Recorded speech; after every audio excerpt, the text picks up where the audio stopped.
ఆర్మీలో invalid pension అని మనం వింటుంటాము. అయితే ఈ ఇన్వాలిడ్ పెన్షన్ ఏ సమయంలో ఇస్తారు, ఎంత ఇస్తారు, ఈ డీటెయిల్స్ అన్నీ కూడా మనం ఈరోజు ఈ వీడియోలో చూద్దాం.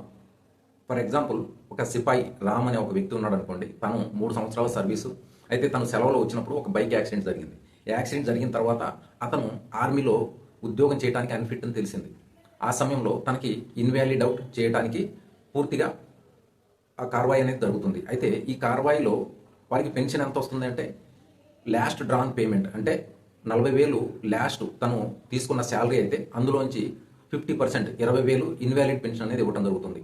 ఈ కండిషన్ 2019 జనవరి 4 నుంచి ఈ జివో అనేది, ఈ పాలసీ అనేది లాగు అయింది. అంతకుముందు ఎవరైనా ఇన్వాలిడ్ అవుట్ అవ్వాలంటే మినిమం 10 ఇయర్స్ అయినా సర్వీస్ కంప్లీట్ అయి ఉండాలి. అప్పుడు మాత్రమే ఈ ఇన్వాలిడ్ పెన్షన్ అనేది వర్తించడం జరుగుతుంది. ఇక రెండో కండిషన్ ఏంటంటే, ఏదైతే వీళ్ళని ఇన్వాలిడ్ అవుట్ చేయడానికి మెడికల్ బోర్డు కూర్చుంటుందో, మెడికల్ బోర్డులో క్లియర్గా ఆర్మీ మరియు సివిల్కి రెండిటికి కూడా ఇతను పూర్తిగా అనర్హత కలిగి ఉన్నాడంటే, అర్హత లేదు ఇతనికి, ఫిజికల్గా అన్ని విధాలుగా అన్ఫిట్ అయి ఉన్నాడని రాసినట్లయితేనే ఈ ఇన్వాలిడ్ పెన్షన్ అనేది తనకి వర్తిస్తుంది.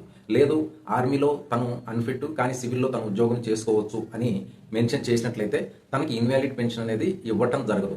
ఇదండి ఇన్వాలిడ్ పెన్షన్ గురించి చాలా ముఖ్యమైన సమాచారం. ఇలాంటి సమాచారం మన ఆర్మీ దోస్తులకి తప్పకుండా అవసరం. అందరికీ షేర్ చేయడానికి ప్రయత్నించండి. జై హింద్.